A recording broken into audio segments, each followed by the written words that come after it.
waxa weeye marka shaqaale qoriddu waa inay ku fadhidaa nidaam sharci ah oo isdabayaan. intaan anigu ka ogaa wixii gadaashay laga bedelay ma aqaan.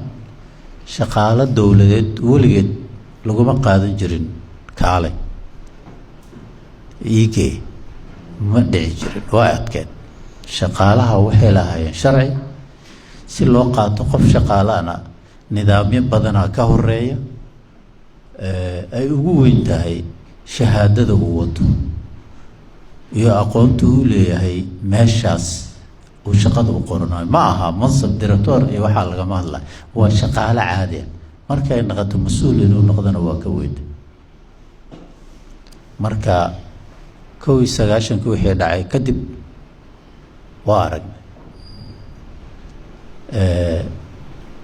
weliba waa la soo dadaalay, meelaa la soo gaaray.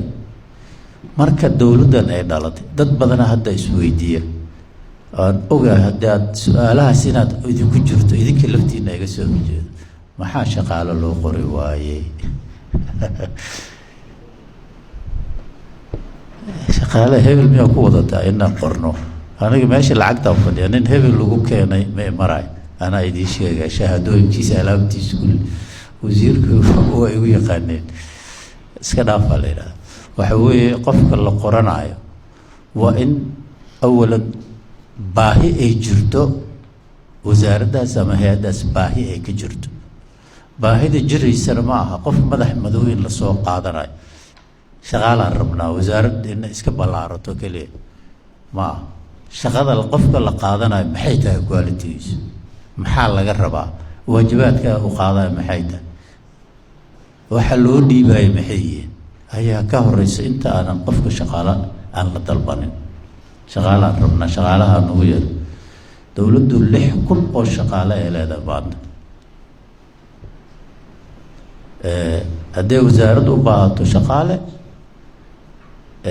dhaqaale haddaan loo haynin, shaqaalo waa buuxaan, waa la isku bedelaya. badanaana waxaa la jecelyaha meelaha xoogaa dufun kale, waa sognaa. ma dhici doonto hebel ha iigey iyo kaa iyo waxaan hubaa in aadan helaynin ee adag adkaanayso aanan la helayn. tan labaad waxa weeye waxaa laga hadlaa, ma aha inaan condom gareynayo dadka oo dhan. waxa weeye dad fiican oo shaqeynayo oo shaqo hayo, wasaarad fiican oo shaqo fiican haysta ayaa waxaa jira wax la yidhaahdo perception, mala awaal. waxa dhannu maxay ahayd sheekh Bashiir iga badiya, yaa qofka aad wax xun aad ku dannisa adigoonan ogeyn ayadaaba iska dambeeya.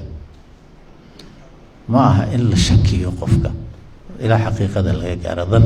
dhannigu waa xun yahay. waxaa jira marka perception ah waxa la yidhahdo corruption. maxaa tahay? annaga waxaan lagu qoraa dowladaha ugu liita adduunka oo corruptionka ku jiro. waa beentood, maxaa yeele waa ku sheegaa udhanni waayo. waxa waaye wax la yidhaahdo mal awaal, dhanni waayo. nin inta u yimid noo yimid oo yiri maxaa samayseen, maxaa qabateen, inta ma jiro. daraad waxaa arkaya wasiirka maaliyadda aada arrintaas uga caraysnaa. waa dhanni waayo, waa been, wax ka jira male.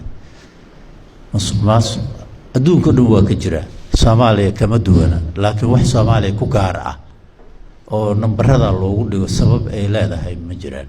waa dacayd laga fidiyo wey.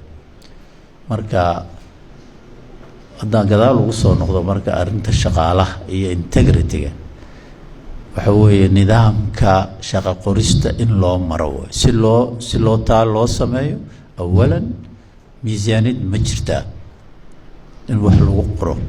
kow, haddaan lacag loo haynin lama qori karo. haddii lacag loo helo haddana waa in shuruudihii lagu qori lahaa qofkaas ay diyaarsan yihiin. 2, 3, hay-adda shaqo qorista waa inay ayadu qortaa. si ay u qortona guddi bay ku qortaa, imtixaanaad bay maraan. nidaamkaas dheer ayuu qofka maraya markaasa waxaa la dhihi karaa qofkan si xalaala ayuu ku shaqo galay. dowladdan maanta 2017 dhalatay waxaanu ku jiray wax la yiraahdo reform, isbedel in la sameeyo wixii hore u jiray wax ka duwan oo horumar leh in lala yimaado casriga la socon kara. reformka meel kastuu taabanayo arrin sahlanna maaha, arrin sanad iyo 2 iyo 3 ku dhammaan karta maaha. maxaa yeelay Soomaaliya ayadoo ka dambeysay adduunka intiisa kale oo developing countries waddan koraya ah ay burburtay haddana ka soo qaadida meeshaas in laga soo qaado wax weyn ay u baahnaanaysa, aad iyo aad ay u baahnaanaysa, dhaqaale badan ay u baahnaanaysaa, aqoon badan ay u baahnaanaysaa, procedure badan in la dhigay u baahnaanaysaa. marka si loo gaaro full integrity reformkaas ay ku dhex jirta. waxa ugu horeeya oo la samayn doonana waa shaqaalaha dowladda hadda u qoran intaanan kuwa kale la aadin. marka waxaad ogaanaysaan ugu dambeyntii aan ku soo xirayo waxay shaqaale shaqaale shaqaale shaqaale shaqaale shaqaaluhu waa laf dhabar. wasiir waa imaadaa waana baxa, aniga shalaa la keenay berrina waa taga, laakiin waxa meesha fadhinaya abadul abad waa shaqaale. shaqaalaha la raba inay ahaadaan dadka dowladda wada oo qor isu dhiibka ku wadi kara. wasiirka markuu tago wasiir kale imaado, agaasimihii guud meesha joogay, agaasimihii joogay, shaqaalihii meesha joogay ayaa wasiirka cusub tababari kara, haddii kale indhuhu ka rida markuu meesha imaado. that's why loo leeyahay shaqaaluhu waa laf dhabar.